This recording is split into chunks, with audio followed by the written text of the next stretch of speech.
ఎక్కడో జర్మనీ అంటాడు, రష్యా అల్లుడు కదా, పక్కన జర్మనీ గురించి ఆయనకి బాగా తెలిసి ఉంటుంది.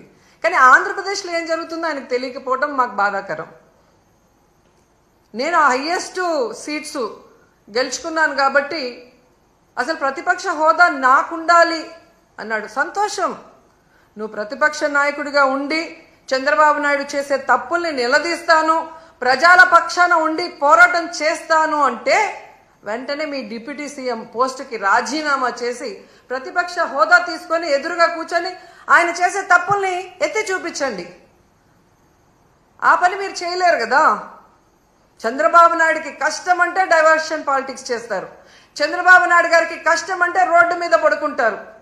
కానీ ఈ రాష్ట్రంలో ఆడపిల్లలు రేప్ అవుతున్నా, మర్డర్ అవుతున్నా, విద్యార్థులు రోడ్ల మీదకి వచ్చి చెప్పులతో కొట్టుకుంటున్నా, వాళ్ళకి జరిగిన అన్యాయానికి మీరు హాస్పిటల్ బెడ్ మీద పడుకొని ఏమీ విన్నట్టు ఉంటారు.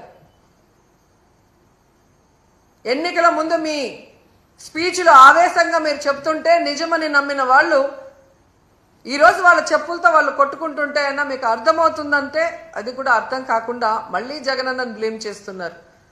మీకు నిద్రపోయినా, మెలుకున్నా, అసెంబ్లీకి వచ్చినా, బయటకు వెళ్ళినా ఎప్పుడు జగన్ జగన్ జగన్ జగన్ని ఎలా తిట్టాలి, జగన్ మీద ఎలా దుమ్మెత్తిపోయాలన్న ఆలోచన తప్ప మరొకటి లేదా? 9 నెలలైంది మీరు అధికారంలోకి వచ్చి.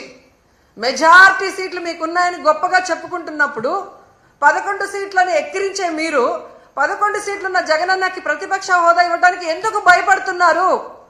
ఒకవేళ మీరు గవర్నర్ స్పీచ్ లో చెప్పినట్టు గత ప్రభుత్వంలో జగన్ గారే తప్పులు చేయడం వల్ల నష్టపోయింటే ఆయన ప్రతిపక్ష హోదా ఇస్తే అసెంబ్లీకి వస్తారు కదా, అప్పుడు నిలదీయండి, ప్రూఫ్లు చూపించండి.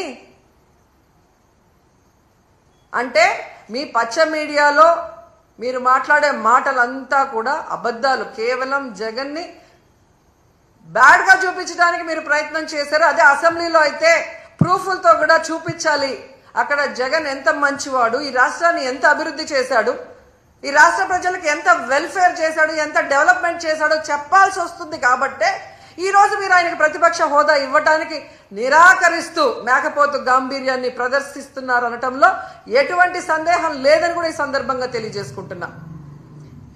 ఎందుకు ఇంత గంటాపదంగా నేను చెప్తున్నానంటే ప్రభుత్వం చేసే అవినీతిని ఎత్తి చూపించే PAC, పబ్లిక్ అకౌంట్స్ కమిటీ, ఈ దేశంలో ఏ రాష్ట్రంలో అయినా ప్రతిపక్ష ఎమ్మెల్యేకే ఆ పోస్ట్ ఇస్తారు, PACని. నేను మీ ప్రభాకర్, PTV ప్రజలందరి TV. Please subscribe my channel, share చేయండి, లైక్ చేయండి. Thank you.